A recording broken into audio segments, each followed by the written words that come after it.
Je suis debout devant le comité des affaires internes, au siège du Montana Fish, Wildlife and Parks à Helena, et mes mains n'arrêtent pas de trembler. Il est 14h17 le 4 novembre, et je regarde ma carrière se dissoudre en temps réel.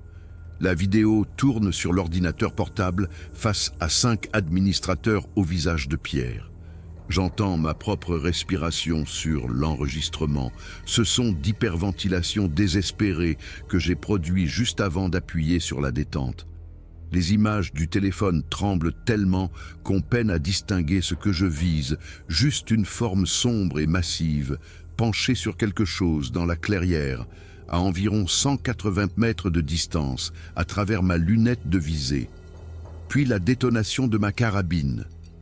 La forme se déplace plus vite que n'importe quoi de cette taille ne le devrait, et la caméra tombe, ne filmant plus que mes chaussures, des aiguilles de pin et ma propre voix répétant « Mon Dieu, encore et encore ». La qualité est merdique, la mise au point n'arrête pas de patiner. Pendant les 3 secondes cruciales où l'on aurait pu voir ce que j'ai vu, la caméra du téléphone a réussi à tout transformer en un brouillard de pixels sombres et de lumière surexposée. Ils vont me virer. Usage imprudent d'une arme à feu, abandon d'un animal pisté, fabrication de preuves. L'avocat qu'ils m'ont commis me murmure qu'on devrait accepter l'offre de démission, que c'est mieux qu'un licenciement. Et j'ai envie de l'attraper par sa cravate bas de gamme et de lui faire comprendre que ce sur quoi j'ai tiré n'était pas un ours, ni un wapiti, ni rien, que j'ai pu classifier, cataloguer ou expliquer en 23 ans de chasse et de gestion de la faune. La chose que j'ai vue était en train de se nourrir d'un bison, un mâle adulte, et elle lui avait arraché la gorge à main nue. Pas des griffes, des mains. Je sais ce que j'ai vu, je sais ce que ma lunette m'a montré avec une clarté parfaite, même si mon téléphone n'a pas pu le capturer. Mais le téléphone est tout ce que j'ai, et le téléphone ne montre rien d'autre que du flou, de la panique et le bruit de ma course à travers les Chablis, comme un gamin terrifié. Il parle d'une évaluation psychologique obligatoire, il parle de tests de dépistage de drogue, alors que je suis clean, depuis les 6 jours qui ont suivi l'incident. Il parle de moi comme si je n'étais pas là, et peut-être que je n'y suis plus. Peut-être qu'une partie de moi est toujours dans cette clairière de la Lewis and Clark National Forest, à observer quelque chose qui ne devrait pas exister, accroupi au-dessus d'une proie de 400 kilos, en train de se nourrir comme si ce n'était qu'un simple lapin. La présidente du comité, une femme nommée Patricia Chen, avec qui je travaille depuis 15 ans, me regarde avec quelque chose de pire que la colère, une sorte de pitié mêlée de déception. Elle me pose des questions sur mon état mental, me demande si j'ai subi un stress inhabituel récemment, évoque mon divorce d'il y a 3 ans, comme si c'était pertinent. Elle construit un dossier pour prouver que j'ai fait une dépression nerveuse, que ce que j'ai vu était une manifestation de détresse psychologique, que la vidéo ne montre rien d'autre qu'un gros ours et ma propre incapacité à identifier correctement la faune sous pression. Chaque mot qui sort de sa bouche est un clou de plus dans le cercueil de ma carrière. Et je reste assis là, sachant que rien de ce que je dirai ne les fera changer d'avis, car ils ont déjà décidé de ce qui s'est passé, déjà écrit le récit qui protège le département de toute responsabilité et de tout embarras. Mais je vais trop vite en besogne. Il faut que je revienne en arrière. Au début de tout ça, avant le tir, avant la vidéo, avant que tout ce que je comprenais du monde naturel ne se fissure et ne me montre ce qu'il y avait en dessous. 28 octobre, 6 jours avant l'audience. Je conduisais mon pick-up sur la route forestière 251 dans la Lewis and Clark National Forest, à environ 65 km au nord-est de Great Falls, Montana. Le matin était assez froid pour que je voie mon souffle, probablement autour de 3 degrés, mais pas assez pour la première vraie neige. C'était la pleine saison du wapiti et j'avais mon permis de chasse à l'arc de catégorie A et 7 jours de congé en réserve. Je m'appelle Brett Coleman, j'ai 41 ans et jusqu'à il y a 6 jours, j'étais biologiste de la faune pour le Montana Fish, Wildlife and Parks, avec un dossier impeccable et la réputation d'être le type capable de pister n'importe quoi. J'insiste sur le « j'étais ». J'avais gravi les échelons en 23 ans, commençant comme technicien de terrain saisonnier juste après l'université pour finalement me spécialiser dans le comportement des grands prédateurs et la gestion des populations de wapitis. Mon dossier personnel contenait des lettres de recommandation de 3 directeurs de districts différents. J'avais publié 2 articles sur la dynamique des meutes de loups dans des revues à comité de lecture. J'avais témoigné en tant qu'expert dans 4 affaires judiciaires concernant des litiges de gestion de la faune. Rien de tout ça n'a d'importance maintenant, mais ça en avait à l'époque quand j'étais encore quelqu'un qui pensait comprendre le monde naturel. Le pick-up se comportait bien sur la piste, les pneus tout-terrain accrochant au mélange de boue et de gravier. J'avais mon arc à l'arrière, ma carabine dans la cabine pour la sécurité et assez de matériel pour une chasse en solo de 4 jours. C'était mon rituel. Ça l'était depuis que mon divorce avait été prononcé 3 ans plus tôt. 4 jours seul dans la forêt avec rien d'autre que mes pensées et le travail de pistage. Certains vont en thérapie. Moi, j'allais là où le réseau ne passait pas. Mon ex-femme, Jennifer, disait que j'aimais plus la nature sauvage qu'elle, et peut-être qu'elle avait raison. C'est peut-être pour ça qu'elle est partie, qu'elle a emmené notre fille Emma à Billings et commencé une nouvelle vie avec un hygiéniste dentaire nommé Craig, qui lui ne manquait probablement jamais un gala de danse ou une réunion parents-prof. Je vois Emma 2 fois par mois maintenant, des week-ends gênants où j'essaie de condenser l'amour d'un père en 48 heures et où la plupart du temps, j'échoue. Le reste du temps, je travaille, et quand le travail devient trop lourd, je pars dans les montagnes où le silence est plus assourdissant que n'importe quelle accusation que mon ex-femme ait jamais formulée. La route se terminait à un panneau de départ de sentier que je connaissais bien. Le bassin de Junction Creek, altitude 2200 mètres. Je me suis garé, j'ai chargé mon sac, j'ai vérifié mon équipement avec la précision méthodique que 23 ans de terrain m'avaient inculqué. L'arc, les flèches, 12, avec des lames de chasse affûtées comme des rasoirs, conçues pour le wapiti. Le kit de dépeçage avec des couteaux assez aiguisés pour se raser. Le GPS avec des piles neuves et des cartes hors ligne de toute la Lewis and Clark National Forest.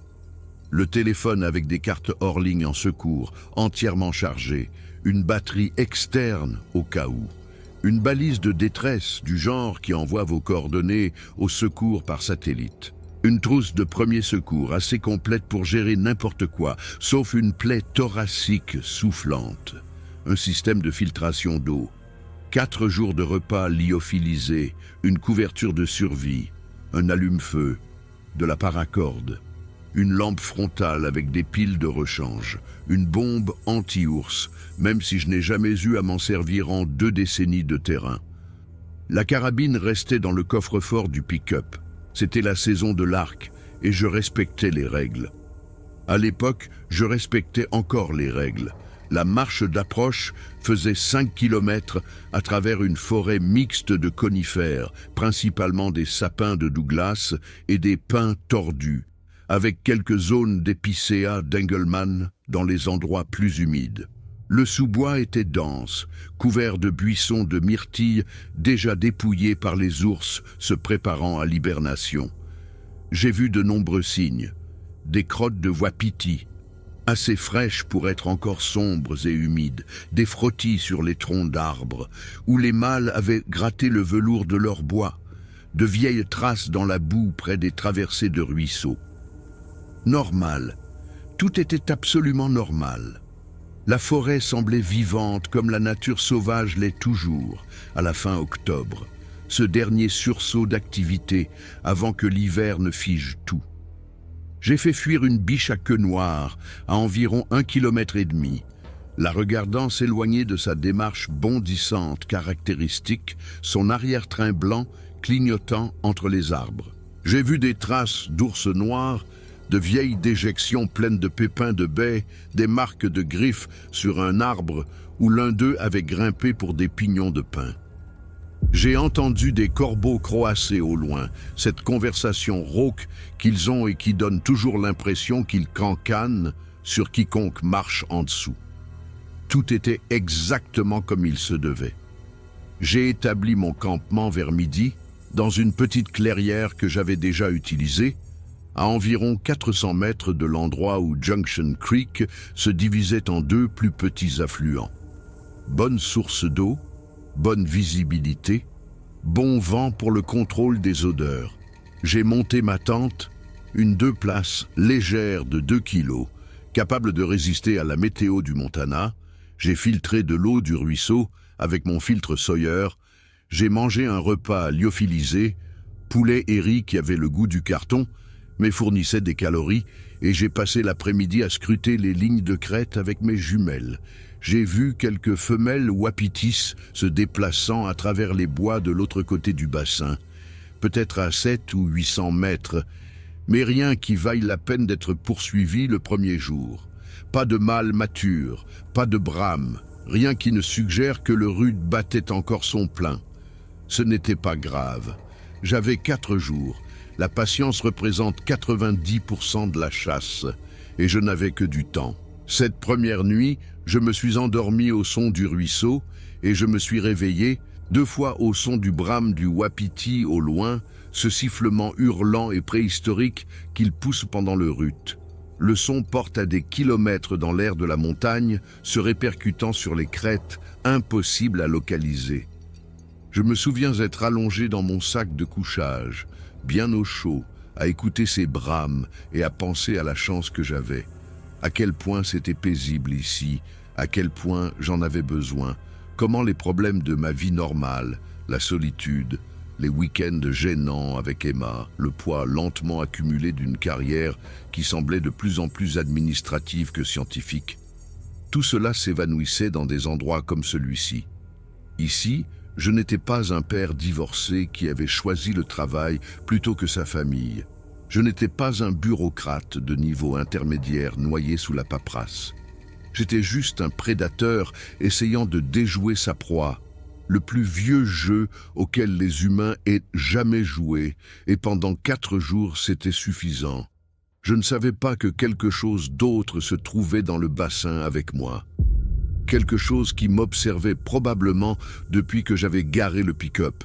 Quelque chose qui comprenait cette forêt mieux que je ne le ferais jamais, qui était là bien avant que le Montana ne devienne un État, bien avant que les Blancs ne cartographient ces montagnes, ne leur donnent des noms et ne prétendent qu'elles nous appartenaient. Le 29 octobre a commencé avec moi, scrutant les crêtes à l'aube, à la recherche de wapitis se déplaçant des zones de repos vers les zones d'alimentation. La température avait chuté pendant la nuit, le givre recouvrant tout d'un cristal blanc. Mon thermomètre indiquait -2 degrés. Mon souffle sortait en épais nuages. Je sirotais mon café, un Folgers instantané, qui avait le goût que le camping a toujours, brûlé, amer et parfait. Quand j'ai vu quelque chose qui m'a fait reposer lentement ma tasse. Sur la crête opposée, à peut-être 550 mètres, des arbres bougeaient. Pas qui se balançait au vent, qui bougeait, secouait violemment, comme si quelque chose attrapait les troncs et les secouait délibérément. J'ai pris mes jumelles et j'ai observé. Des sapins de Douglas d'environ 12 mètres de haut secouaient si fort que des branches mortes tombaient. Le truc, c'est que ce n'étaient pas de petits arbres. C'étaient des arbres avec des troncs d'environ 45 cm de diamètre. Rien dans le Montana ne pouvait secouer des arbres de cette taille, à part peut-être un grizzly, mais même les ours ne les secouent pas comme ça, avec cette sorte de violence rythmique, presque méthodique. Ça semblait intentionnel, comme si ce qu'il faisait voulait faire du bruit, voulait annoncer sa présence. J'ai observé pendant environ 3 minutes. Puis ça s'est arrêté. Simplement arrêté. Immobilité totale, comme si rien ne s'était passé. J'ai scruté la zone avec mes jumelles, mais je n'ai pas pu voir ce qui avait causé ça. Trop de bois, trop de distance. Je me suis dit que c'était un ours. Ça devait être un ours, même si je n'avais jamais vu un comportement d'ours tout à fait comme ça. Les ours secouent parfois les jeunes arbres pour faire tomber des pommes de pin ou des fruits, mais c'était différent. C'était agressif, c'était territorial. J'ai classé l'information et j'ai passé le reste de la matinée à chasser, suivant des traces de wapitis le long du bassin du ruisseau, trouvant des crottes fraîches, voyant des frottilles et des souilles, mais ne m'approchant jamais d'un animal réel. Les wapitis de cette région étaient malins, éduqués, harcelés par les chasseurs à chaque saison. Ils ne faisaient pas d'erreur, et moi non plus si je voulais avoir une chance de tirer. Vers midi, j'avais progressé d'environ 3 kilomètres au nord-est du camp, en suivant une piste de gibier très fréquentée. La piste était usée jusqu'à la terre nue par endroits, clairement un itinéraire que les wapitis utilisaient régulièrement pour se déplacer entre les zones d'alimentation et de repos. Je me déplaçais lentement, m'arrêtant tous les quelques pas pour écouter et scruter. Quand j'ai remarqué que les oiseaux s'étaient tus, c'est toujours le premier signe que quelque chose ne va pas dans la forêt. Les oiseaux sont des sentinelles qui jacassent et crient constamment, et quand ils se taisent, ça signifie qu'un prédateur est proche. Je me suis figé à l'écoute. Rien. Juste le vent dans les branches et le murmure lointain de l'eau. J'ai attendu 5 minutes, mais le silence a persisté. Pas de corbeau, pas de geais, pas de bruit de pique, juste une absence qui semblait plus lourde que le son. J'ai été assez souvent dans la nature pour savoir que les prédateurs y circulent régulièrement. Pumas, ours, loups, ils font tous partie de l'écosystème, et quand ils sont à proximité, les proies se taisent et se terrent. Mais cela semblait différent. Le silence semblait plus grand en quelque sorte, comme s'il émanait de quelque chose de plus gros qu'un prédateur normal. Je me suis dit que j'étais paranoïaque, que je surinterprétais les schémas naturels. Mais le malaise est resté avec moi alors que je continuais à pister. Cet après-midi-là, j'ai décidé de déplacer mon camp plus près de l'endroit où j'avais vu l'arbre trembler. Mieux valait être là où se trouvait le gibier, et s'il y avait un ours à proximité, je voulais le savoir. J'ai tout remballé, j'ai marché environ 1,5 km vers le nord-est, et je me suis installé dans une nouvelle clairière, avec une bonne visibilité. L'endroit me mettait un peu mal à l'aise, pour des raisons que je ne pouvais pas expliquer. La forêt semblait différente ici, plus sombre en quelque sorte, même si la canopée n'était pas plus épaisse. Plus silencieuse, mais pas de manière paisible, d'une manière qui retenait son souffle, comme si la forêt elle-même attendait quelque chose. J'ai réalisé en montant la tente que je n'avais entendu aucun oiseau depuis que j'avais commencé à marcher.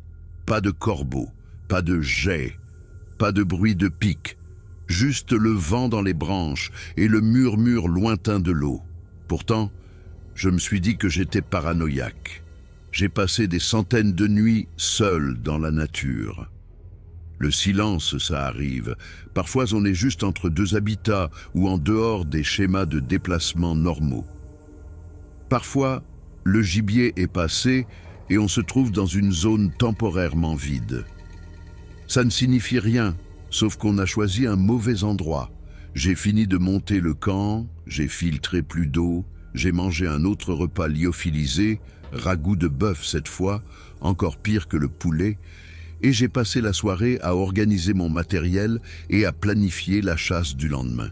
Quand je me suis glissé dans mon sac de couchage, il était peut-être 21 heures, nuit noire, le genre d'obscurité qu'on ne trouve que dans la vraie nature sauvage, où la lumière artificielle la plus proche est à 65 km.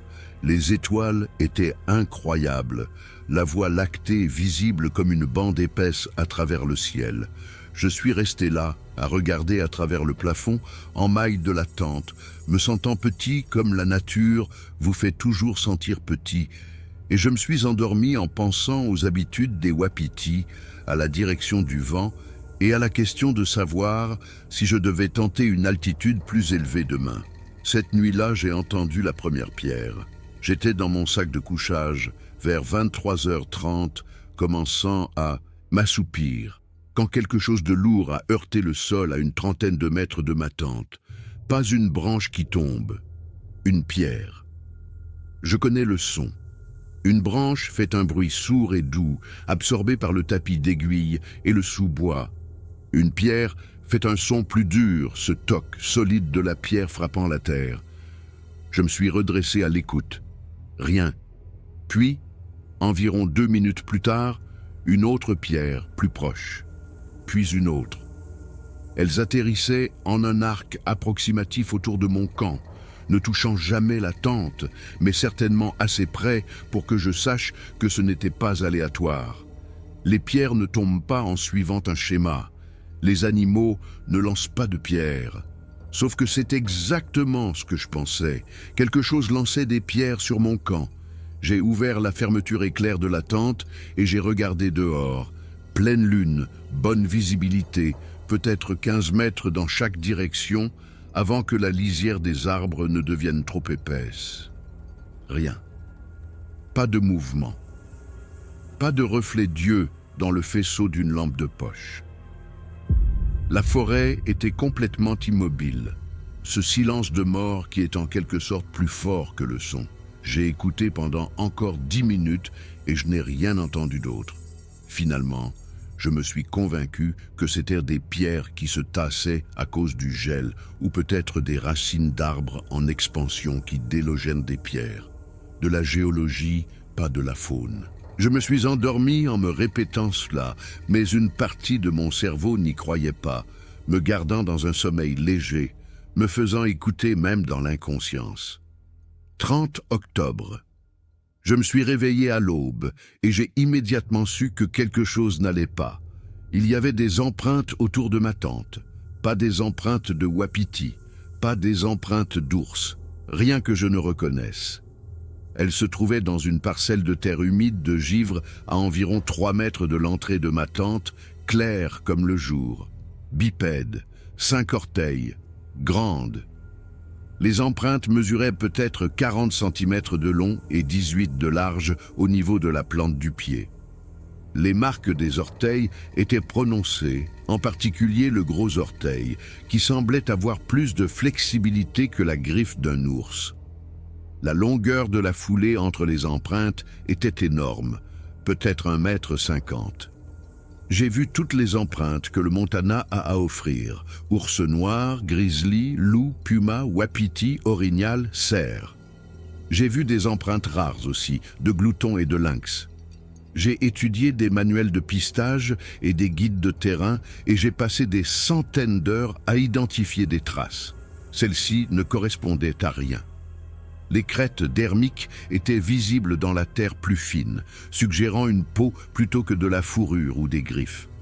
La profondeur suggérait un poids important, peut-être 200 kilos ou plus, d'après la façon dont elle s'enfonçait dans le sol, semi-meuble. La foulée suggérait une locomotion bipède, avec une démarche bien plus longue que celle de n'importe quel humain. J'ai pris des photos avec mon téléphone, plusieurs angles avec ma propre chaussure à côté pour l'échelle. Je chausse du 45. À côté, ma chaussure avait l'air d'une chaussure d'enfant. Je les ai mesurées soigneusement avec 1 mètre ruban de mon sac, 42 cm, 18 cm de large. J'ai mesuré la foulée, 1,47 m entre l'empreinte droite et la gauche. Ce qui avait fait ça était grand, marchait sur 2 jambes et avait tourné autour de mon camp pendant que je dormais. J'aurais dû partir sur le champ. C'est ce que le comité d'enquête a dit plus tard. C'est ce que mon avocat a dit. C'est ce que toute personne raisonnable dirait. Mais je suis un biologiste de la faune. J'ai passé toute ma vie d'adulte à étudier le comportement animal. Et ces empreintes étaient la chose la plus intéressante que j'ai jamais vue. Mon cerveau de scientifique a immédiatement commencé à cataloguer les possibilités. Un grand singe bipède? Pas dans le Montana, pas en Amérique du Nord. Un ours difforme? Les ours marchent parfois debout sur de courtes distances et des difformités pourraient potentiellement expliquer des empreintes inhabituelles, mais la longueur de la foulée allait à l'encontre de cette hypothèse. Un canular? Un randonneur avec de faux pieds attachés? Ça n'expliquait pas comment il avait trouvé mon camp dans le noir sans une lumière que j'aurais vue, ni pourquoi quelqu'un se donnerait cette peine. Je me suis dit que ça devait être l'une de ces explications, même si aucune ne semblait juste. Je me suis dit n'importe quoi, sauf ce qu'une partie de mon esprit hurlait déjà, la partie qui se souvenait des vieilles histoires, des légendes, du folklore que les scientifiques prétendument rationnels rejetaient comme de la superstition. J'ai passé cette journée à suivre les traces. Elles s'éloignaient de mon camp en direction du nord-est, à travers un bois épais où le givre les préservait par endroits. La démarche était constante, bipède, déterminée. Pas sinueuse comme celle d'un ours, pas le schéma en zigzag d'un animal qui cherche sa nourriture. C'était un mouvement de pointe à point, comme si la créature qui avait fait ses traces savait exactement où elle allait. À un moment donné, les traces enjambaient une bûche abattue d'au moins 1 mètre de haut, et la foulée n'était pas interrompue. Pas de main sur la bûche pour s'appuyer. Elle l'avait simplement enjambée comme si de rien n'était, comme si cette hauteur était insignifiante. J'ai trouvé d'autres traces près d'une traversée de ruisseau où la boue était molle. Même mesure, même schéma.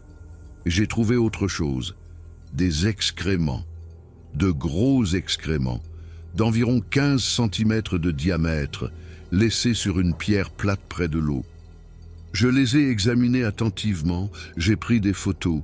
Ils contenaient des poils et des fragments d'os, semblaient carnivores. Mais la composition ne correspondait pas à celle d'un ours. Les ours mangent beaucoup de végétation à cette période de l'année, des baies, des racines et des tubercules, alors qu'ils se préparent à l'hibernation. C'était presque entièrement de la viande, sombre, presque noire, avec ce qui ressemblait à des poils de wapiti et des fragments d'os de quelque chose de grand. L'odeur était puissante, musquée et rance, d'une manière que les excréments d'ours ne sont pas. Les excréments d'ours sentent ce qu'ils ont mangé, sucré si ce sont des baies, terreux si ce sont des racines. Ça sentait le pur carnivore, comme quelque chose qui ne mange que de la viande. J'étais tellement concentré sur le pistage que je n'ai pas remarqué que le soleil déclinait. Quand j'ai regardé ma montre, il était presque 16 heures et j'étais à environ 3 kilomètres du camp. Il fallait que je rentre avant la nuit. J'ai fait demi-tour et j'ai commencé à marcher vite en suivant mon GPS pour le retour, vérifiant ma trace toutes les quelques minutes pour m'assurer que j'étais sur la bonne voie. C'est là que je l'ai entendu. Une vocalisation forte, à peut-être 800 mètres, venant de la direction vers laquelle je me dirigeais. Ça a commencé bas comme un grognement, puis s'est monté en quelque chose entre un hurlement et un cri avant de redescendre. Ça a duré peut-être 8 secondes.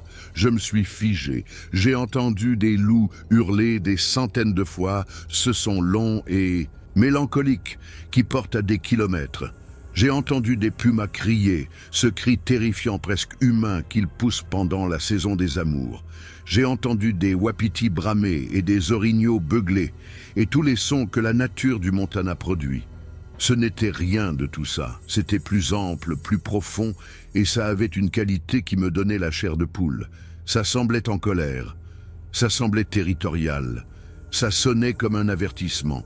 Je n'ai pas couru, mais j'ai marché vite, regardant par-dessus mon épaule toutes les quelques secondes. J'avais l'impression que la forêt m'observait. Chaque ombre entre les arbres semblait pouvoir bouger. Chaque craquement de branches ressemblait à un pas. Mon cœur battait si fort que je le sentais dans ma gorge. J'ai gardé mon arc à la main, une flèche encochée, même si rationnellement je savais que si quelque chose voulait m'attaquer par surprise, je ne le verrais jamais venir. Je suis revenu au camp juste au moment où le soleil passait derrière la ligne de crête, ce crépuscule bleu qui rend tout plus difficile à voir, les ombres s'approfondissant, les formes devenant ambiguës. J'ai immédiatement allumé un feu, plus pour la lumière et le réconfort psychologique que pour la chaleur, et je me suis assis dos à un arbre, mon arc sur les genoux. Je n'ai pas dîné, je suis juste resté assis là, à surveiller le périmètre, à écouter. Les pierres ont recommencé vers 21 heures, mais cette fois, elles ne tombaient pas au hasard autour du camp. Elles atterrissaient selon un schéma, se rapprochant progressivement, une toutes les quelques minutes. Toc, toc, toc, chacune environ 3 mètres plus près que la précédente. J'ai éclairé avec ma lampe de poche dans la direction d'où elle venait, mais je ne voyais rien. Le faisceau se perdait simplement dans l'obscurité entre les arbres. J'ai commencé à crier. « Je sais que vous êtes là! Foutez le camp! C'est mon campement! » Je me sentais stupide en le faisant, criant à la forêt comme si elle pouvait me comprendre, mais les pierres se sont arrêtées. Le secouement d'arbres a commencé à la place. À une 60aine de mètres du camp, un arbre a commencé à bouger. Secouer violemment le même schéma que j'avais vu le matin précédent. Je pouvais l'entendre clairement, le bruissement des branches, le craquement du bois mort qui se brisait, puis un autre arbre, plus proche, puis un autre. Il se déplaçait en une ligne approximative vers ma position, comme si quelque chose faisait délibérément du bruit, essayait délibérément de m'intimider. J'ai attrapé mon arc, encoché une flèche, et je me suis levé. Je suis armé! Resté à distance. Le secouement s'est arrêté. Silence complet.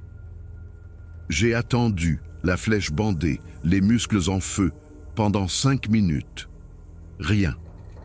Puis j'ai entendu du mouvement dans le sous-bois, quelque chose qui tournait autour de mon camp, restant juste en dehors de la lumière du feu, bipède. Je pouvais entendre le rythme des pas, gauche, droite, sans jamais rompre la foulée.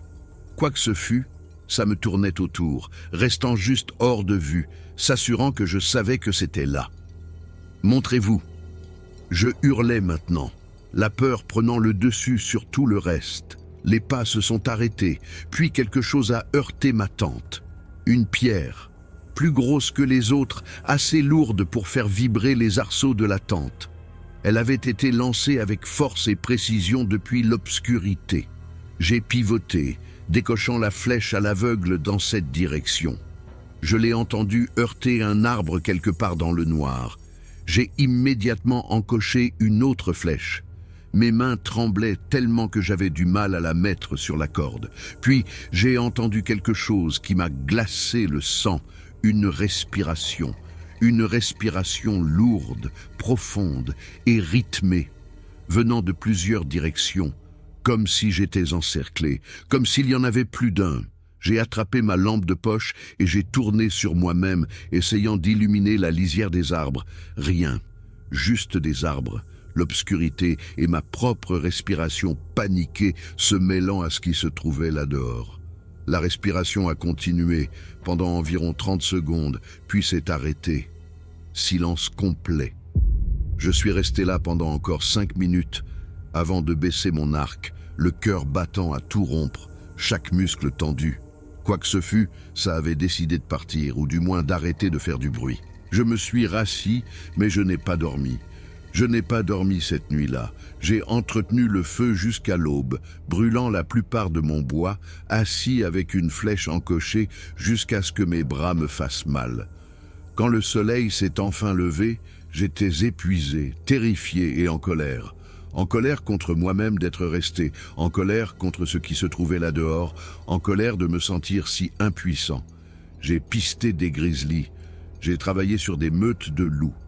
J'ai anesthésié des pumas depuis des hélicoptères. Je ne suis pas du genre à avoir peur facilement, mais c'était différent. C'était comme être chassé, comme être une proie. comme si quelque chose jouait avec moi. 31 octobre, Halloween. L'ironie ne m'a pas échappé. J'ai levé le camp aux premières lueurs, j'ai tout emballé et j'ai commencé à retourner vers mon pick-up. C'en était fini. Cette chasse était terminée. Je ferais un rapport sur les empreintes, je laisserais quelqu'un d'autre s'en occuper, mais je ne rentrais pas directement. Une partie têtue de moi, la partie biologiste, voulait vérifier la zone où j'avais entendu cette vocalisation la veille. Juste un petit détour, juste pour voir s'il y avait une preuve, une explication qui ait du sens. J'ai suivi mon GPS vers le nord-est, me déplaçant silencieusement à travers les bois. Le matin était couvert, une lumière grise filtrant à travers la canopée. J'ai trouvé d'autres empreintes dans la terre meuble près d'un ruisseau, des empreintes fraîches, peut-être de la nuit précédente. Les mêmes empreintes bipèdes de 40 cm, mais cette fois, elles étaient plus profondes, plus fortement imprimées dans la boue, comme si ce qui les avait faites courait. La longueur de la foulée dépassait 1,80 m entre les empreintes. Quoi que ce fût, ça se déplaçait vite, couvrant le terrain à une vitesse qui aurait dû être impossible pour quelque chose qui marche debout. Je les ai suivies sur environ 800 mètres jusqu'à ce qu'elles mènent à une section plus dense de la forêt où les chablis rendaient le pistage plus difficile. C'est là que j'ai senti l'odeur de pourriture, forte, écrasante, l'odeur de la mort et de la décomposition. J'ai suivi mon nez et j'ai trouvé la source, un cerf. Une biche à queue blanche d'une 50aine de kilos. Elle était déchiquetée. Pas mangée par un prédateur au sens habituel. Déchiquetée, les membres séparés du torse, la cage thoracique exposée et ouverte en deux. La mise à mort datait d'environ 2 jours d'après la décomposition. Le ballonnement commençait. Les mouches pondaient déjà leurs œufs dans les blessures. Ce qui m'a frappé, c'est la violence. Les ours tuent efficacement. Les pumas tuent efficacement. Ils mordent le cou ou la gorge, étouffent ou sectionnent la moelle épinière, puis se nourrissent méthodiquement, ouvrant la cavité corporelle et mangeant d'abord les organes. Ça ressemblait à de la rage, comme si quelque chose avait déchiré le cerf avec une force pure. Les pattes avant avaient été arrachées des épaules. La colonne vertébrale était brisée en 2 endroits. La cage thoracique était éclatée comme si quelqu'un l'avait défoncée. J'examinais la carcasse, prenant des photos avec mon téléphone, documentant tout quand j'ai entendu des branches se briser derrière moi. Je me suis retourné et je l'ai vu pour la première fois. Juste un aperçu, à une 30aine de mètres à travers les arbres. Quelque chose de grand, massif, brun foncé ou noir, difficile à dire dans la lumière grise. Bipède, facilement 2,40 m de haut, peut-être plus. Il se déplaçait entre les arbres, et je ne l'ai vu que pendant peut-être 2 secondes, avant qu'il ne disparaisse derrière un épais bouquet de sapins de Douglas. Mais ces 2 secondes se sont gravées dans mon cerveau. Les épaules étaient énormes, massives, plus larges que celles de n'importe quel humain. Les bras étaient longs, descendant plus bas que là où les bras humains se termineraient. La tête semblait posée en avant sur les épaules, presque sans cou visible. Et il se déplaçait vite, plus vite que quelque chose de cette taille ne le devrait, ce mouvement fluide et souple qu'ont les prédateurs. J'ai couru, pas une retraite mesurée, pas un retrait tactique. J'ai lâché mon sac et j'ai couru, me frayant un chemin à travers le sous-bois, sautant par-dessus des bûches, ma seule pensée étant de mettre de la distance entre moi et cette chose. Je pouvais l'entendre derrière moi, des branches se brisant, suivant mon rythme.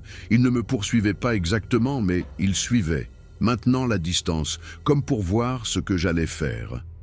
Je n'ai pas regardé en arrière. J'ai juste couru jusqu'à ce que mes poumons me brûlent et que mes jambes soient en coton. Quand je me suis finalement arrêté, haletant derrière un énorme rocher, je n'entendais plus de poursuite, juste les battements de mon cœur, ma respiration et le vent dans les arbres. J'avais perdu mon sac, tout mon équipement sauf ce que je portais et le couteau à ma ceinture. Mon arc était toujours attaché à mon dos. Mon téléphone était dans la poche de ma veste. Le GPS était dans le sac. J'étais à environ 5 km de mon pick-up, peut-être plus, et je n'étais même pas sûr de la direction. J'avais couru dans une panique pure, sans faire attention aux points de repère, sans vérifier ma boussole, sans faire aucune des choses que je m'étais entraîné à faire en 23 ans de terrain. J'ai passé les 2 heures suivantes à retrouver mon chemin, en utilisant la boussole de mon téléphone et la position du soleil quand il perçait occasionnellement à travers les nuages. Chaque ombre me faisait sursauter. Chaque bruit me figeait, mon souffle se bloquait dans ma gorge, mes mains tremblaient. J'ai réalisé à un moment donné que je ressentais une véritable terreur, le genre de peur primale que nos ancêtres ressentaient quand ils étaient des proies et non des prédateurs. Les humains modernes ne ressentent pas ça souvent. Nous nous sommes isolés de la nature, du danger réel, de la réalité, qu'il y a des choses plus grandes et plus fortes que nous. Là-bas, dans ces bois, je me suis souvenu de ce que cela signifiait d'être une proie. Quand j'ai enfin aperçu mon pick-up à travers les arbres, j'ai failli pleurer de soulagement. J'ai couru les 100 derniers mètres, cherchant mes clés, sautant à l'intérieur et verrouillant les portes. Je suis resté assis là, tremblant, fixant la forêt, m'attendant à moitié à voir cette forme massive émerger des arbres. Mes mains tremblaient tellement que je n'arrivais pas à mettre la clé dans le contact au début. Quand j'ai enfin démarré le moteur, son bruit était la plus belle chose que j'ai jamais entendue. La civilisation, la sécurité, du métal et du verre entre moi et ce qui se trouvait là dehors. J'aurais dû partir. C'est ce que toute personne sensée aurait fait, mais je ne pouvais pas, parce qu'assis dans ce pick-up en sécurité derrière le métal et le verre, le biologiste en moi a commencé à se poser des questions. Qu'avais-je réellement vu? Un aperçu à travers les arbres. 2 secondes, lumière grise, adrénaline élevée. Avais-je vraiment vu ce que je pensais avoir vu? Ou ma peur avait-elle transformé un ours en autre chose, façonné les ombres et la panique en un monstre? Les ours se tiennent debout, les ours sont de couleur sombre, les ours sont grands. Peut-être que j'avais juste vu un grand grizzly mâle et que mon cerveau terrifié avait comblé les vides, créé des détails qui n'existaient pas. Il me fallait une preuve, une vraie preuve. Et puis, je me suis souvenu que ma carabine était toujours dans le coffre-fort. Ma lunette était une Leupold VX6, d'une clarté cristalline à distance, une optique haut de gamme qui pouvait résoudre les détails à 550 mètres. Et j'avais mon téléphone, qui pouvait enregistrer des vidéos en 4K. Si je pouvais obtenir des images claires, ça changerait tout. Ça prouverait que je n'avais pas halluciné. Ça expliquerait les empreintes, les sons et tout ce qui s'était passé.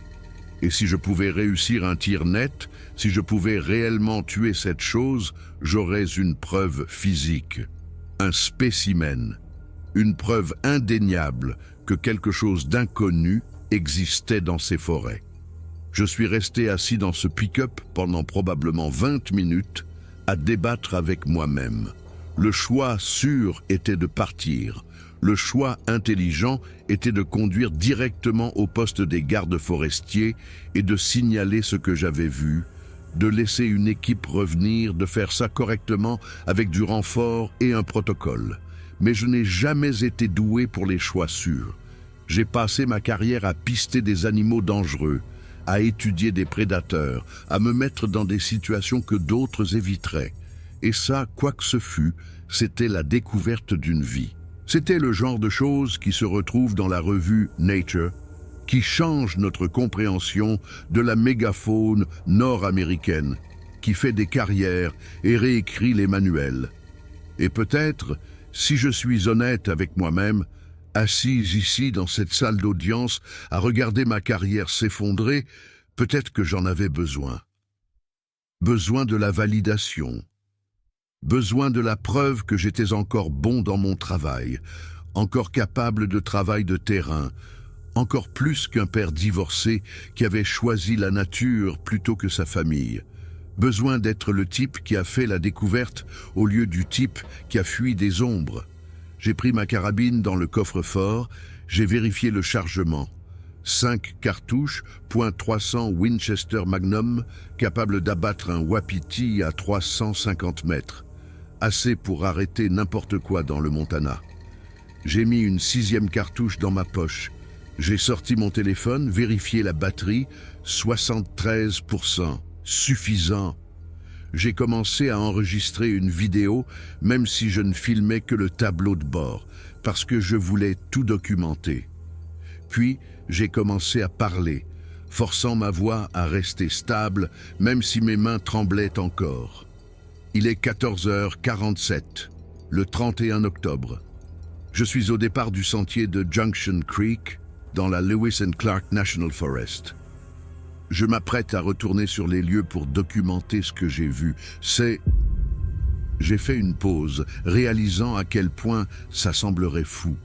Ici, le biologiste Brett Coleman, matricule 4782 du Montana Fish, Wildlife and Parks.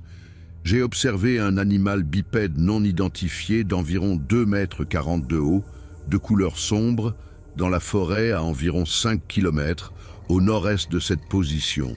Je vais tenter de documenter cet animal avec des images vidéo. Je suis armé d'une carabine pour ma sécurité, mais je ne tirerai qu'en cas de légitime défense ou si je peux obtenir un spécimen pour documentation scientifique. J'ai arrêté l'enregistrement, j'ai pris une profonde inspiration et je suis sorti du pick-up. En y repensant maintenant, assis dans cette salle d'audience, à regarder ma carrière s'effondrer, je vois à quel point ça semble fou, désespéré, non professionnel, imprudent et complètement contraire à tous les protocoles qu'on m'avait enseignés. Mais à ce moment-là, ça semblait être le seul choix raisonnable. J'étais un scientifique, j'avais besoin de preuves, Et une partie de moi, la partie qui chassait depuis 23 ans, la partie qui me gardait dans la nature même quand ça m'a coûté mon mariage, cette partie avait besoin de savoir, besoin de voir, besoin de comprendre ce qu'il y avait là dehors. Je suis sorti du pick-up, carabine à la main, téléphone dans la poche de ma veste et j'ai commencé à y retourner. Cette fois, je ne pistais pas, je chassais. Je me suis déplacé silencieusement, lentement, vérifiant les lignes de vue, utilisant ma lunette pour scruter devant. Moi, la lumière de l'après-midi était meilleure, plus claire. Les nuages s'étaient dissipés, le soleil filtrait en faisceaux qui illuminaient le sol de la forêt. J'ai suivi le même itinéraire que j'avais emprunté en fuyant, utilisant les branches cassées et le sous-bois perturbé comme une piste. J'ai fini par trouver mon sac là où je l'avais laissé tomber. Tout était encore là, intact. Ça m'a surpris. Un ours l'aurait déchiré à la recherche de nourriture. Même s'il n'y avait pas beaucoup de nourriture dedans, les ours enquêtent sur tout ce qui pourrait contenir des calories. Quoi que ce fût, ça ne s'était pas intéressé à mon équipement. Ça ne se souciait pas de mon matériel ou de mes provisions. Cela suggérait une intelligence, une discrimination, une compréhension que les objets humains n'étaient pas des sources de nourriture. J'ai continué à avancer vers le nord-est, suivant plus l'instinct que les preuves. La forêt semblait différente dans la lumière de l'après-midi, moins menaçante, plus normale. Le silence était toujours là, pas de bruit d'oiseaux, mais le silence seul n'était la preuve de rien. J'ai recommencé à me demander si je n'avais pas paniqué pour rien, si tout ça n'avait été que la peur et l'adrénaline créant des monstres à partir d'ombre. Puis, j'ai vu le bison. Il était dans une clairière à environ 200 mètres devant, visible à travers une trouée dans les arbres. Un bison mâle, facilement 400 kilos, couché sur le flanc. Même à cette distance, je pouvais dire qu'il était mort. La position du corps était anormale, trop immobile, et il n'y avait pas de vapeur de souffle dans l'air froid.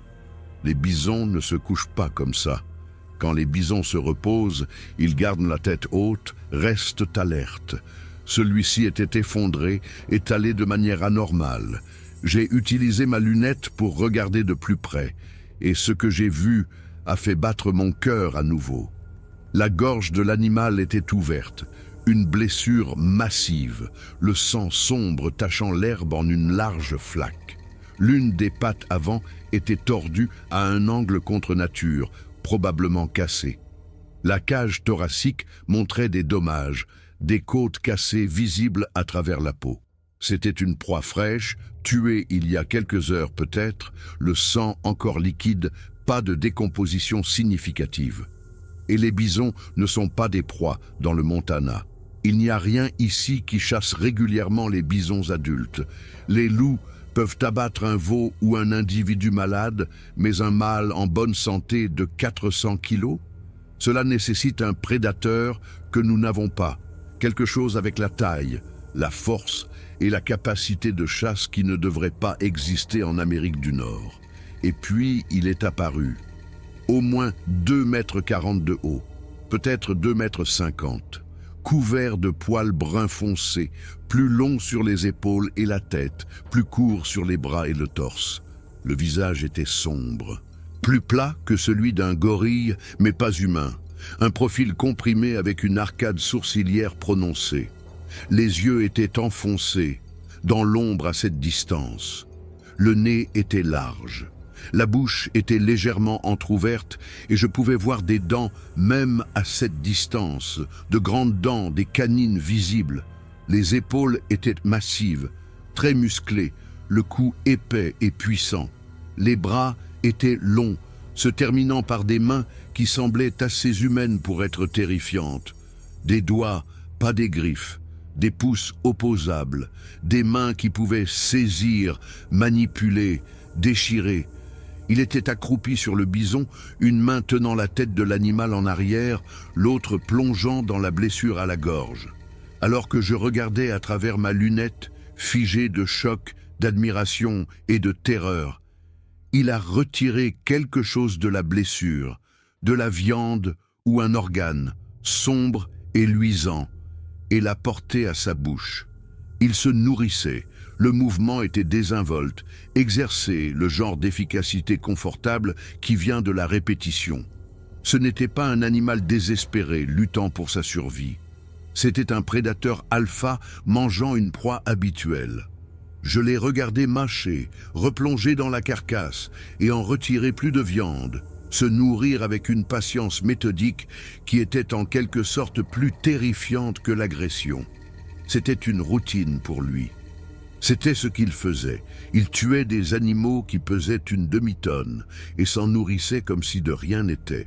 J'ai lentement baissé la carabine, les mains tremblantes, et j'ai sorti mon téléphone de ma poche. J'ai commencé à enregistrer la vidéo.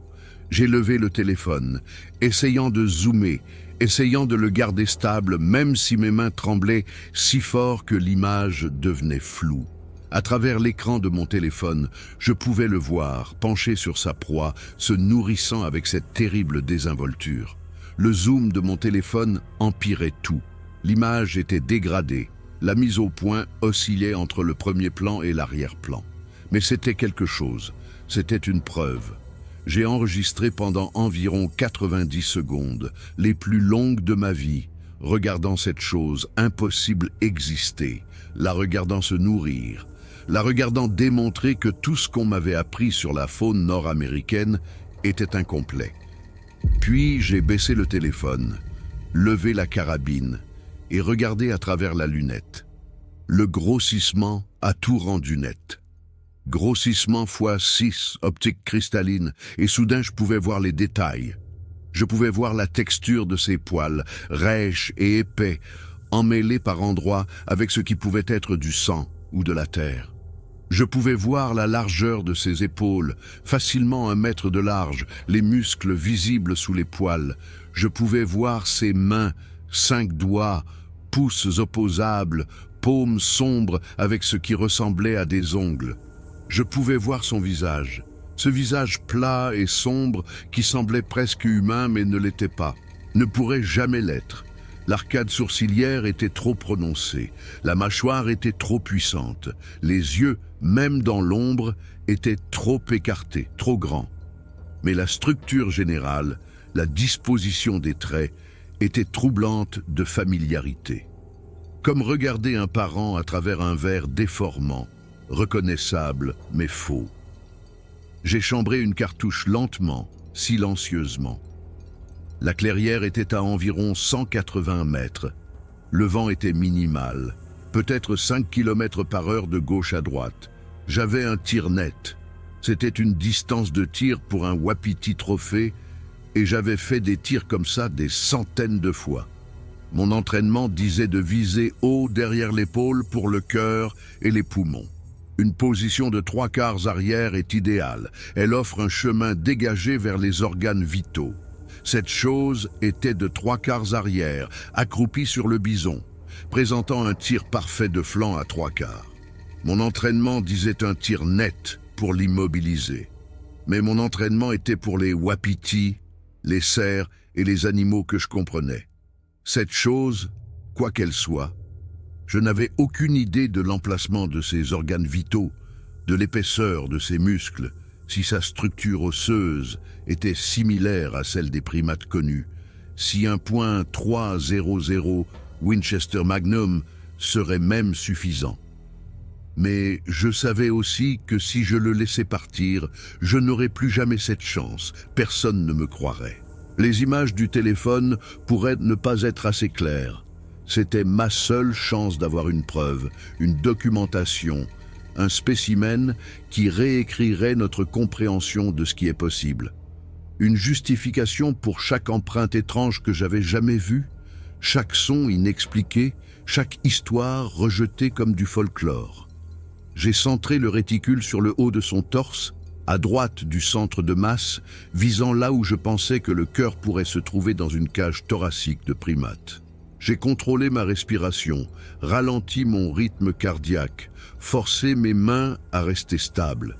J'ai pressé la détente lentement, doucement, tout ce que j'avais fait 1000 fois auparavant, les fondamentaux du tir qui deviennent une seconde nature après 23 ans.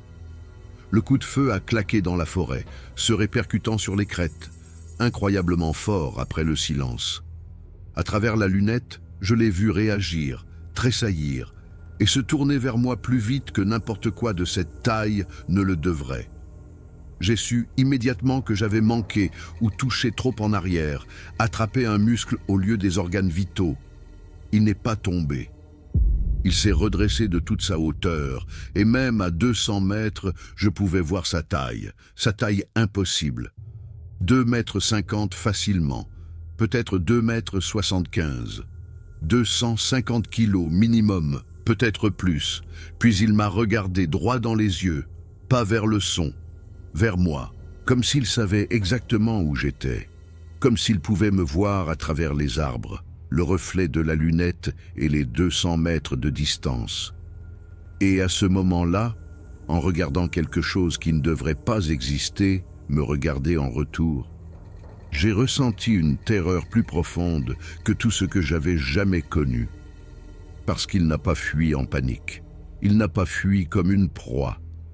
Il m'a regardé comme s'il comprenait, comme s'il savait ce que j'avais essayé de faire, comme s'il décidait quoi faire à ce sujet.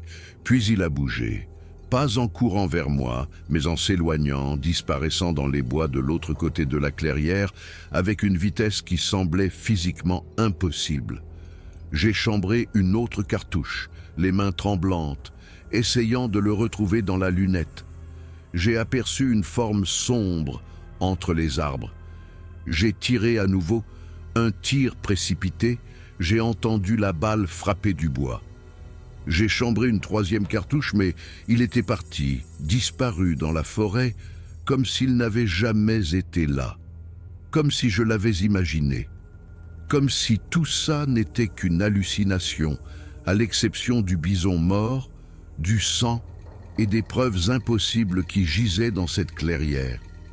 Je suis resté là, la carabine levée, respirant si fort que j'ai cru que j'allais m'évanouir. Le téléphone était toujours dans ma main gauche, toujours en train d'enregistrer. J'enregistrais ma propre panique, ma propre respiration, ma propre voix répétant « Mon Dieu, encore et encore ». Je suis resté là pendant environ 2 minutes avant de baisser la carabine. J'ai regardé la clairière. Le bison était toujours là, mort, la gorge ouverte. Mais la chose qui l'avait tué était partie. Il fallait que je m'approche. Il fallait que je documente la scène, que je trouve du sang de mon tir, que je trouve quelque chose au-delà des images tremblantes de mon téléphone qui ne convaincrait probablement personne. Je me suis approché lentement, la carabine prête, vérifiant chaque ombre, m'attendant à tout moment à l'entendre revenir, à le voir émerger des arbres, à faire face aux conséquences d'avoir tiré sur quelque chose que je ne comprenais pas. La clairière faisait une 60aine de mètres de large, une belle herbe, peu d'arbres. Le bison gisait au centre, massif et immobile. La blessure à la gorge était catastrophique, déchirée plutôt que coupée, pas de marque de griffes. C'était fait avec des mains, avec une force pure. La trachée de l'animal était complètement exposée, les artères sectionnées, les vertèbres visibles à travers la blessure. La mort avait dû être rapide mais violente. J'ai examiné les dommages à la cage thoracique. Plusieurs côtes cassées, non pas rongées mais brisées, comme si quelque chose les avait défoncées ou avait appliqué une pression écrasante. Les organes internes étaient partiellement retirés, mangés sélectivement. Le cœur avait disparu, le foie avait disparu. Les poumons étaient déchirés mais partiellement restants. Cela suggérait une discrimination, une préférence, une compréhension des organes les plus nutritifs. J'ai cherché une piste de sang de mon tir, mais je n'en ai trouvé aucune. J'ai fouillé l'herbe où la créature était accroupie. J'ai fouillé le chemin où elle avait couru, je n'ai rien trouvé. Soit j'avais complètement manqué, la balle passant sans toucher, soit la blessure était superficielle, à travers un muscle sans saignement majeur.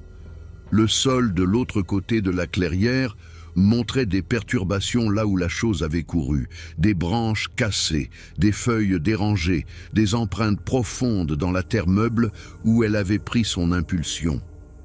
J'ai mesuré l'une des empreintes.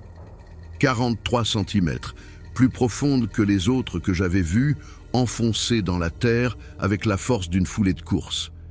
Mais pas de sang, pas de tissu, pas de preuve que j'avais touché quelque chose de vital. J'avais échoué à le tuer, à l'arrêter, à obtenir une preuve au-delà de ce qui était sur mon téléphone. Je suis resté là, dans la clairière, alors que le soleil baissait, et pour la première fois, j'ai vraiment compris ce que j'avais fait. J'avais tiré sur quelque chose que je ne pouvais pas identifier. J'avais tiré avec une arme dans une forêt nationale pendant la saison de l'arc, alors que je n'étais même pas censé avoir une carabine. J'avais enfreint de multiples réglementations, dont n'importe laquelle pouvait me coûter mon travail. Et la seule preuve que j'avais était une vidéo de téléphone si tremblante et floue qu'elle ne prouverait peut-être rien. Les secondes critiques, le moment où la créature s'est levée et m'a regardé, ces secondes étaient probablement inutilisables. L'autofocus du téléphone qui patinait, l'image dégradée par le zoom, mes mains tremblant à cause de l'adrénaline. Ça pouvait montrer quelque chose, ça pouvait montrer une grande forme sombre. Mais est-ce que ça en montrerait assez pour prouver ce que j'affirmais? Est-ce que quelqu'un me croirait? La chose intelligente à faire aurait été d'effacer la vidéo, de rentrer chez moi, de prétendre que cela ne s'était jamais produit. Rédiger un rapport sur la découverte d'un bison mort, attribuer la mort à un ours, même si je savais que c'était un mensonge, et continuer ma vie et ma carrière. Mais je ne pouvais pas, parce que je savais ce que j'avais vu. Je savais ce qui était là dehors, et une partie têtue de moi, peut-être la même partie qui m'avait poussé dans la nature au lieu de la thérapie, insistait sur le fait que la vérité importait plus que la commodité. J'ai enregistré d'autres images du bison, de la blessure à la gorge, des dégâts de l'alimentation, de la clairière. J'ai pris des photos sous tous les angles, j'ai tout documenté avec la minutie que 23 ans de biologie de terrain m'avaient enseigné. Puis j'ai commencé à retourner à mon pick-up. Il était presque 17 heures et la lumière déclinait rapidement. Je me suis déplacé vite mais prudemment, m'attendant à tout moment à l'entendre derrière moi, à entendre cette respiration ou à voir cette forme massive entre les arbres. Mais la forêt était silencieuse, trop silencieuse. Les oiseaux étaient toujours absents, les bruits normaux de la nature, les écureuils qui jacassent, les pics qui tambourinent, les corbeaux qui croassent, tous absents. Comme si tout le monde savait que quelque chose n'allait pas, comme si l'écosystème entier retenait son souffle. J'ai marché avec ma carabine prête, la sécurité enlevée, le doigt près de la détente, violant toutes les règles de manipulation sûre, parce qu'à ce moment-là, la sécurité signifiait être prêt à tirer instantanément. Je suis arrivé à mon pick-up juste au moment où l'obscurité totale tombait. J'ai jeté la carabine à l'arrière, je l'ai verrouillée et j'ai quitté ce point de départ de sentier comme si quelque chose me poursuivait. Je ne me suis pas arrêté avant d'atteindre le bitume. Je n'ai pas respiré normalement avant de voir les lumières de Great Falls au loin. Chaque ombre sur la route semblait pouvoir bouger. Chaque forme sombre entre les arbres faisait sursauter mon cœur. J'ai conduit avec les mains agrippées au volant si fort que mes jointures étaient blanches. Et je ne me suis pas complètement détendu avant d'être dans une chambre de motel avec des portes verrouillées, de la lumière artificielle et les bruits de la circulation à l'extérieur me rappelant que la civilisation existait.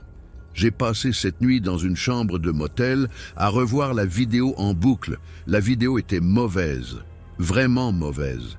Les 90 premières secondes où il se nourrissait étaient tremblantes, trop zoomées, la qualité de l'image dégradée par le zoom numérique et la faible luminosité. On pouvait voir quelque chose, on pouvait voir une grande forme sombre sur le bison, mais on ne pouvait pas voir de détails. On ne pouvait pas voir assez clairement pour prouver ce que c'était. Les quelques secondes critiques où la créature s'est levée après mon tir étaient complètement floues. L'autofocus du téléphone oscillant entre le premier plan et l'arrière-plan, le mouvement créant des traînées d'artefacts, la compression de l'image empirant tout. Les dernières secondes après le tir n'étaient que du chaos. La caméra pointée vers le sol, ma voix répétant « Mon Dieu !» encore et encore, ma respiration trop forte, mes pas alors que je m'approchais de la clairière. Je l'ai regardé 50 fois cette nuit-là. J'ai essayé de faire des arrêts sur image où la créature pourrait être visible. J'ai amélioré l'image sur mon téléphone, augmenté le contraste, ajusté la luminosité. Rien n'y a fait. La vidéo montrait quelque chose, mais pas assez. Pas assez clairement pour prouver quoi que ce soit à quelqu'un qui ne voulait pas y croire. Je n'ai pas dormi.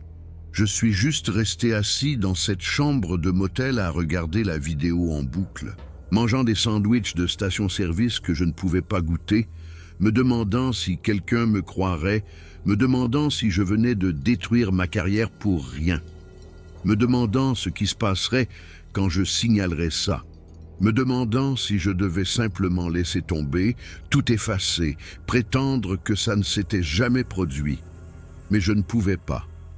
Parce que c'est arrivé, parce que cette chose existe, parce que je l'ai vue, filmée et que j'ai tiré dessus, et même si les preuves ne sont pas parfaites, même si personne ne me croit, je dois le signaler. Je dois essayer. 1er novembre. J'ai conduit directement au bureau régional de Great Falls. J'ai demandé un rendez-vous avec mon superviseur, Tom Bradshaw, le directeur de la faune du district. Il m'a reçu à 9 heures. Je lui ai montré la vidéo. Je lui ai tout raconté. Chaque détail, des empreintes aux vocalisations, au secouement des arbres jusqu'à la rencontre finale. J'ai observé son visage pendant que la vidéo tournait. J'ai vu son expression passer de l'intérêt à l'inquiétude, puis à quelque chose comme de la déception. Il a regardé la vidéo 3 fois sans rien dire. Puis il m'a regardé comme si j'avais perdu la tête. Brett, qu'est-ce que je suis en train de regarder là? Un animal bipède de 2,40 m, se nourrissant d'un bison qu'il a tué. Lewis and Clark National Forest, bassin de Junction Creek.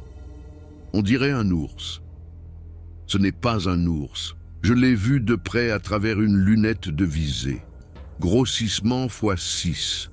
Vue claire, il marchait sur deux jambes. Il avait des mains. Il avait un visage de primate. Tu l'as vu de près. C'est là que ça s'est compliqué. Je lui ai parlé des empreintes, des vocalisations, du secouement des arbres, des pierres.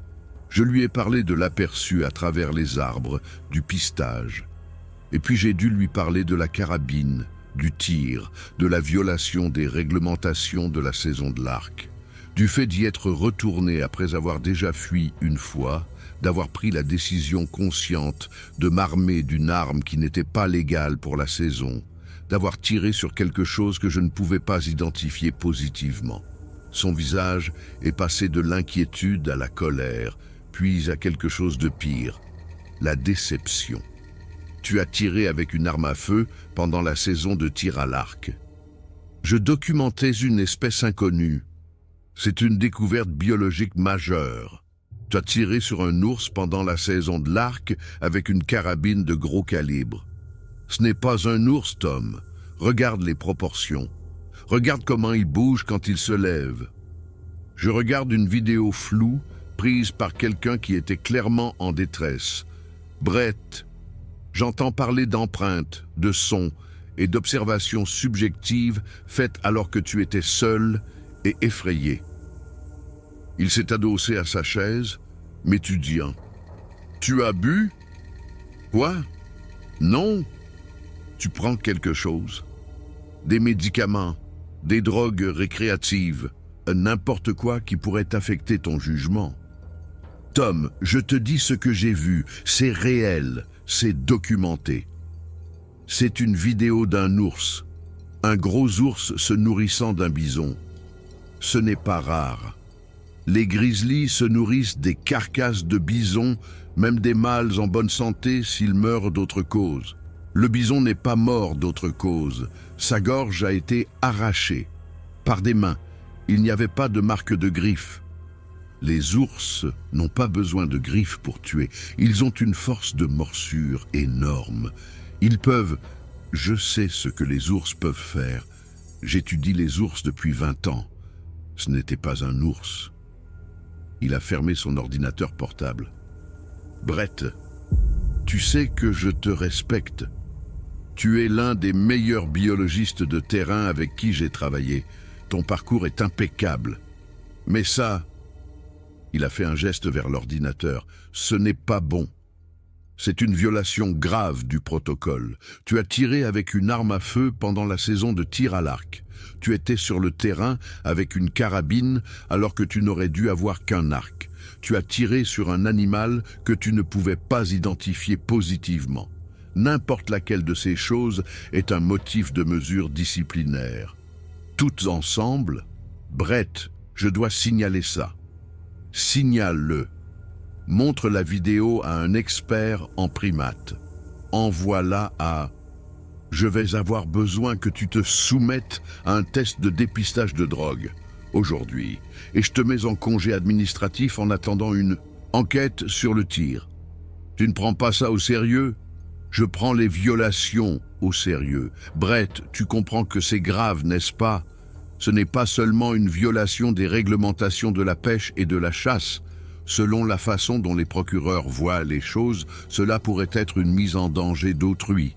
Un tir avec une arme à feu, d'une manière susceptible de causer des blessures, ça pourrait être criminel.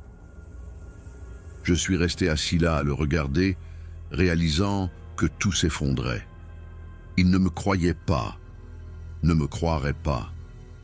La vidéo n'était pas assez claire et mon témoignage ressemblait aux divagations de quelqu'un en pleine dépression. Chaque mot que je disais pour me défendre ne faisait qu'empirer les choses, me faisant paraître plus déséquilibré, plus déconnecté de la réalité. J'ai fait le test de dépistage. Négatif, évidemment. Ils m'ont quand même mis en congé. Ils ont quand même ouvert une enquête. La vidéo a été soumise comme preuve, mais ce n'était pas la preuve de ce que je prétendais, juste la preuve que j'avais été dans la forêt avec une carabine pendant la saison de l'arc, que j'avais tiré avec une arme, que j'avais violé les protocoles. Les affaires internes s'en sont mêlées.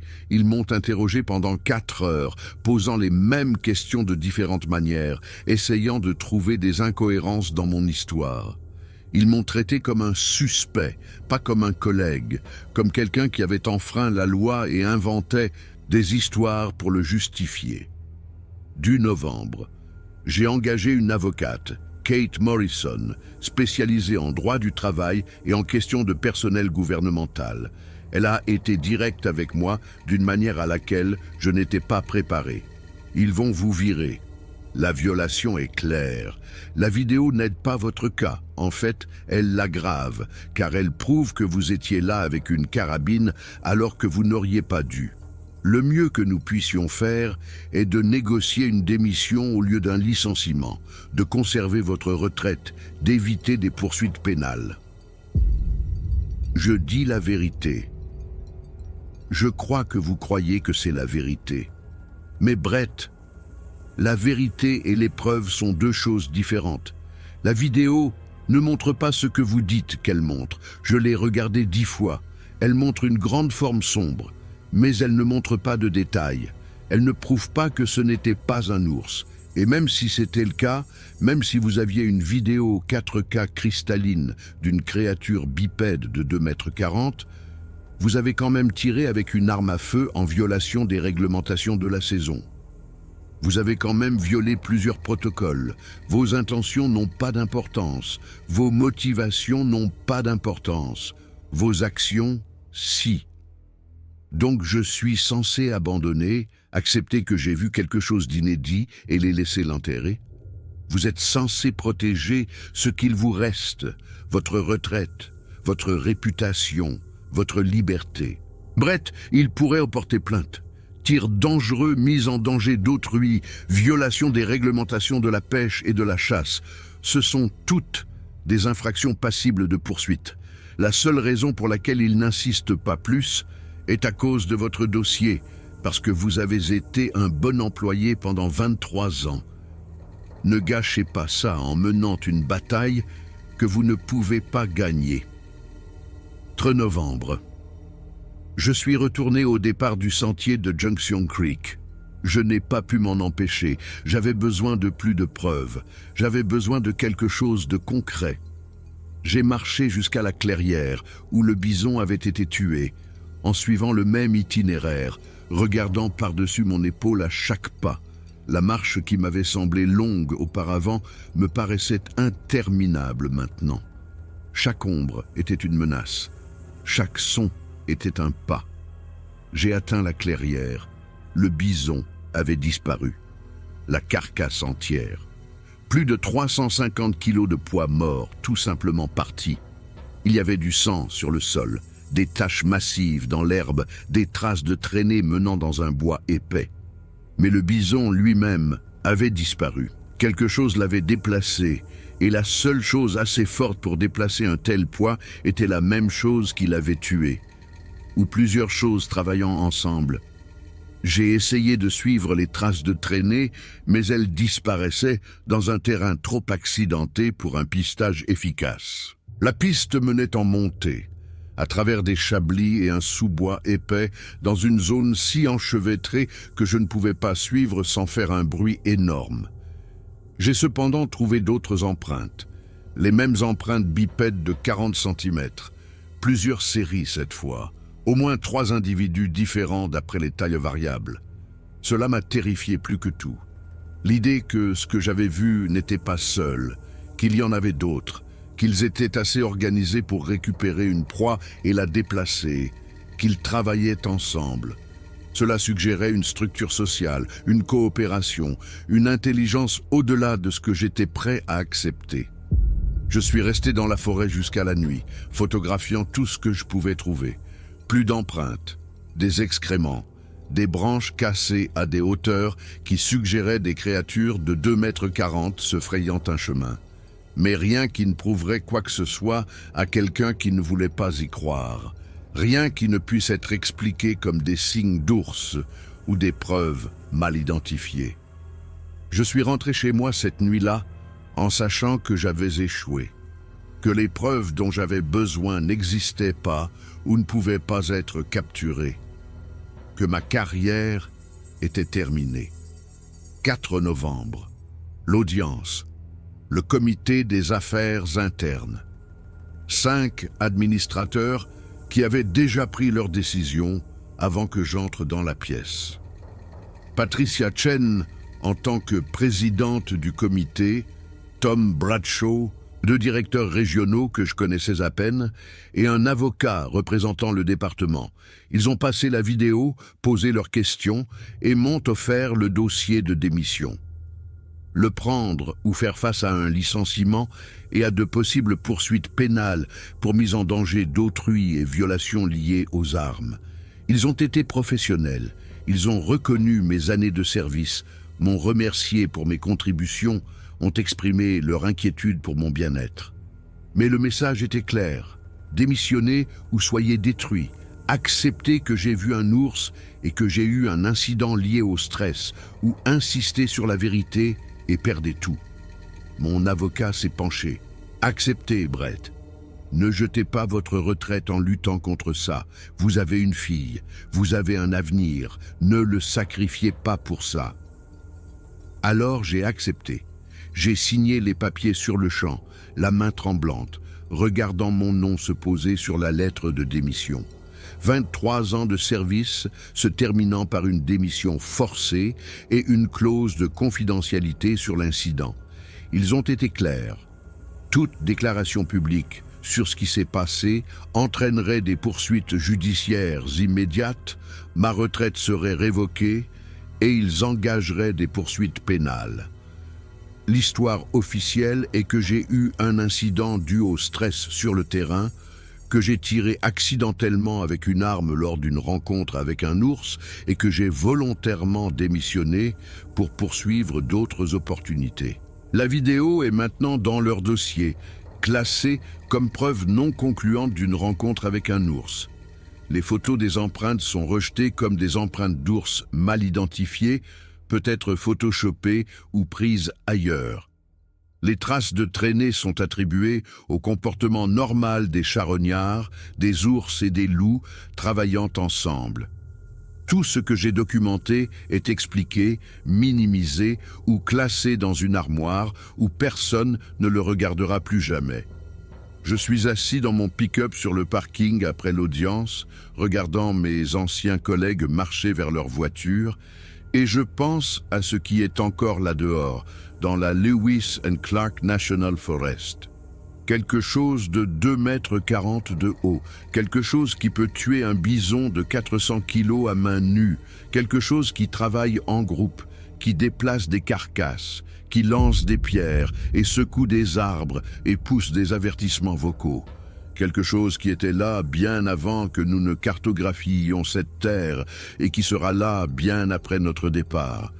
Quelque chose qui sait comment rester caché, comment éviter l'épreuve, comment exister dans les espaces entre ce que nous savons et ce que nous refusons de croire. Mon téléphone est dans ma poche, contenant toujours la vidéo qu'ils ont copiée mais n'ont pas confisquée. Ils ont dit que je pouvais la garder, pensant probablement que je ne la diffuserais pas avec la menace de poursuites judiciaires pesant sur moi. Parfois, je la regarde, essayant de voir des détails qui n'y sont pas, essayant de trouver la clarté qui pourrait faire que quelqu'un me croie. Mais la plupart du temps, j'essaie de ne pas y penser. J'essaie de ne pas penser à quel point j'étais proche. Comment je l'avais dans ma lunette. Comment, si j'avais visé 15 cm à gauche, j'aurais peut-être touché quelque chose de vital. Peut-être que j'aurais une preuve. Peut-être que ma carrière ne serait pas terminée. Mais ensuite, je pense à son apparence quand il s'est levé après le tir. Comment il s'est tourné vers moi. Comment il m'a regardé, spécifiquement moi, avec ce que je ne peux décrire que comme de la reconnaissance. Comme s'il comprenait ce que j'avais essayé de faire, comme s'il me connaissait, Et je pense à ces traces de traînées, à la carcasse de bison qui a disparu, aux multiples séries d'empreintes suggérant plus d'un individu, suggérant un groupe, une structure sociale. Je pense à ce qui aurait pu se passer si j'en avais réellement tué un, ce que sa famille, son groupe, peu importe comment on l'appelle, aurait pu faire. Je pense au fait que j'étais seul, à 5 kilomètres de mon pick-up, avec 4 cartouches restantes dans une carabine qui n'aurait peut-être même pas été suffisante. Je pense à tout ça, et une partie de moi est reconnaissante d'avoir manqué, parce que si j'avais touché, si je l'avais tué, je ne serais peut-être pas revenu à mon pick-up. Je serais peut-être une autre personne disparue, une autre disparition inexpliquée dans une forêt nationale, où des gens disparaissent chaque année et ne sont jamais retrouvés. Je ne chasse plus. Je n'ai pas touché mon arc ou ma carabine depuis ce jour.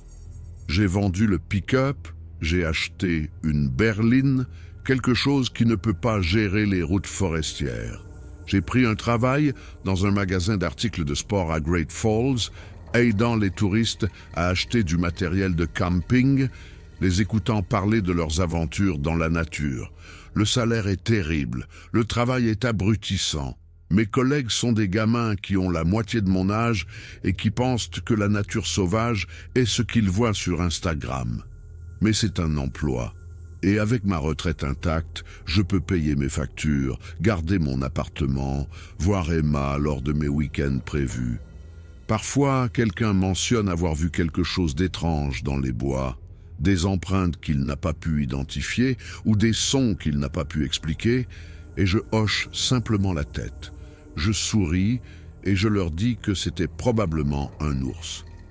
Je suis devenu ce que je détestais. Quelqu'un qui rejette les preuves, qui explique les mystères, qui choisit des mensonges confortables plutôt qu'une vérité inconfortable. Mais je sais mieux. Je sais ce qui est là dehors. Je le sais parce que je l'ai vu, parce que je l'ai filmé, même si l'enregistrement ne montre pas ce que j'ai vu, parce que j'ai essayé de le tuer et j'ai échoué, et cet échec m'a peut-être sauvé la vie. Tard le soir, quand je ne peux pas dormir, je regarde la vidéo sur mon téléphone. Je regarde ces quelques secondes en boucle, ce flou de formes sombres et de mouvements.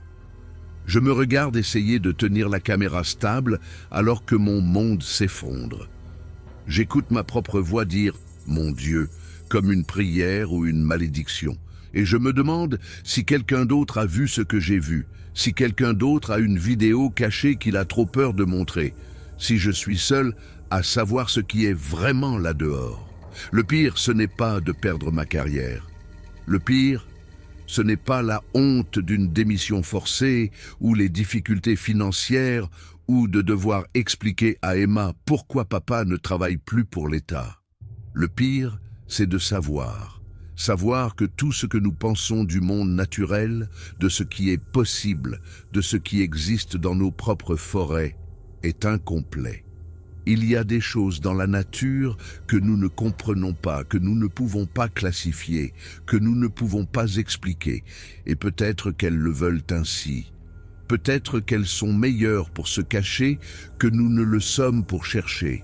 Peut-être qu'elles le font depuis des milliers d'années, restant juste hors de portée, laissant juste assez de preuves pour créer du folklore, mais jamais assez pour prouver leur existence. J'en rêve parfois. La clairière, le bison, ce moment à regarder à travers la lunette, le réticule centré sur quelque chose qui ne devrait pas exister. Le choix d'appuyer sur la détente. Dans les rêves, je réussis mon tir. Je le regarde tomber. Je traverse la clairière pour documenter ma prise impossible. Et quand je m'approche assez pour voir clairement, ce n'est pas du tout un animal. C'est autre chose, quelque chose que je n'arrive pas à distinguer. Quelque chose qui change à chaque fois que j'essaie de me concentrer dessus. Et puis il se relève, mon tir n'ayant rien fait, et il me regarde avec des yeux qui comprennent tout. Des yeux qui me connaissent, des yeux qui me jugent pour avoir essayé de tuer quelque chose que je ne comprenais pas. Je me réveille de ces rêves, le cœur battant. convaincu que j'entends des pierres frapper le sol devant mon immeuble, convaincu que j'entends une respiration lourde et des pas bipèdes. Je me réveille et je vérifie que mes portes sont verrouillées, même si je suis au 3e étage, même si je suis au milieu de Great Falls, où la chose la plus sauvage est un chien errant. Je me réveille et je sais que je ne retournerai jamais dans ces forêts, que je ne retournerai jamais à cette vie, parce qu'une partie de moi est toujours dans cette clairière, figée dans l'instant après le tir, regardant quelque chose d'impossible retourner dans les bois. Mon avocate m'a dit de passer à autre chose, de laisser ça derrière moi, de reconstruire ma vie. Mais comment passe-t-on à autre chose après avoir vu quelque chose qui change tout ce que l'on comprend de la réalité? Comment laisse-t-on derrière soi la connaissance qu'on était à un bon tir, de la preuve, de la justification, de changer la compréhension humaine de ce qui existe dans notre monde? On ne le fait pas, on le porte simplement. On porte la connaissance, le traumatisme et les fragments brisés de son ancienne vie. On fait son travail dans la vente et on aide les touristes à acheter des bombes anti-ours et du matériel de camping. On sourit et on hoche la tête quand ils demandent des conseils sur la sécurité dans la nature et on ne leur dit pas la vérité, à savoir qu'il y a des choses là dehors auxquelles on ne peut pas se préparer, contre lesquelles on ne peut pas se défendre, dont on ne peut même pas prouver l'existence. On se tait parce que l'alternative est d'être étiqueté comme fou, d'être encore plus ostracisé, de perdre le peu qu'il nous reste. Parfois, je pense à y retourner. Prendre une meilleure caméra, un meilleur équipement, passer des semaines à pister au lieu de quelques jours. Le faire bien cette fois, obtenir la preuve dont j'ai besoin. Mais ensuite, je me souviens de ce que ça faisait d'être encerclé dans mon camp, d'entendre ces pierres atterrir dans l'obscurité, d'entendre cette respiration venant de plusieurs directions. Je me souviens de m'être senti chassé, de m'être senti comme une proie, d'avoir eu l'impression d'être sur le territoire de quelqu'un d'autre et que celui-ci ne faisait que tolérer ma présence.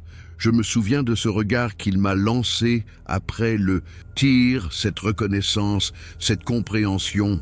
Et je me souviens des empreintes de plusieurs séries suggérant que je n'avais pas affaire à une seule créature mais à un groupe, une famille, une unité sociale qui pourrait répondre à une attaque contre l'un des leurs. Et je reste à la maison. Je reste dans mon appartement du 3e étage à Great Falls et je n'y retourne pas. Parce que je ne suis pas sûr de survivre à une deuxième rencontre, parce que je ne suis pas sûr d'avoir la chance de manquer 2 fois, parce qu'une partie de moi sait que la seule raison pour laquelle je suis en vie, c'est parce que j'ai échoué, parce que mon tir était mauvais, parce que la balle est allée où elle est allée, et que la créature a fui au lieu de se battre. Parce que si elle s'était battue, si elle avait décidé que j'étais une menace à éliminer, je ne pense pas que ma carabine aurait suffi. Je ne pense pas que je serais arrivé à mon pick-up. Je pense que je serais devenu une autre statistique, une autre personne disparue dans une forêt nationale, une autre disparition inexpliquée qui génère des théories mais jamais de réponse. La vidéo est toujours sur mon téléphone. Je l'ai sauvegardée à 3 endroits, cryptée et cachée. Peut-être qu'un jour je la diffuserai, la posterai en ligne, l'ajouterai aux milliers de vidéos floues que les gens rejettent comme des canulars. Peut-être qu'elle deviendra virale pendant 1 semaine avant que tout le monde ne l'oublie. Peut-être que quelqu'un me croira. Probablement pas. Internet est plein de vidéos de Bigfoot et la mienne n'est même pas la plus claire. C'est juste un autre clip de téléphone tremblant qui montre quelque chose, mais pas assez. Juste une autre preuve qui ne prouve rien à quiconque ne veut pas être convaincu. La vérité, c'est que ça n'a pas d'importance.